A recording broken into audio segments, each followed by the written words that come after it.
বা এখানে কালকে খেলাটা তো সবাই দেখছেন, যারা আর্জেন্টিনা সাপোর্টার আছেন তারাও সবাই খেলাটা দেখছেন। আর যারা মুসলিম আছেন তাদেরকে বিশেষ উদ্দেশ্য করে বলতাছি, কালকে খেলাটা তো সবাই দেখছেন, যারা আর্জেন্টিনা আছেন মুসলমান তাদেরকে একটা কথাই বলবো, কালকের খেলাটা ভাই কি সত্যিই ছিল নাকি দুই নাম্বারই ছিল? এরা যারা মুসলমান তারা সত্যি সত্যি বলবেন কথাটা।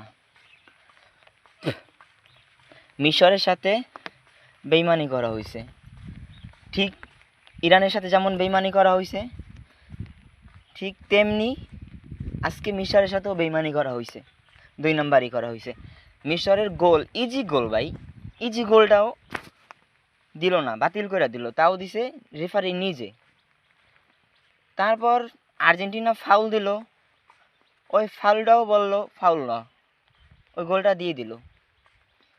আর্জেন্টিনার গোলটা যদি হইতে পারে তাহলে মিশরের গোলটা কেন বাতিল করলো? মিশরের তো ওখানে কোনো ফাউল ছিল না, এর কোনো ফাউল হয় নাই।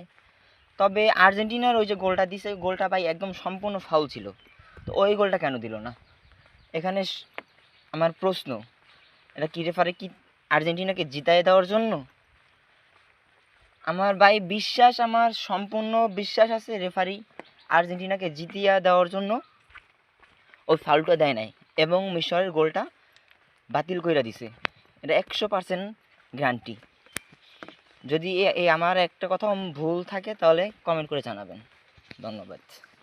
আর যদি আমার কথাগুলো সত্যি হয়, আর্জেন্টিনা যারা মুসলমান আছেন তারা বিবেক দিয়া মুসলিম হলে কথাগুলো সত্যিভাবে বলে যাবেন।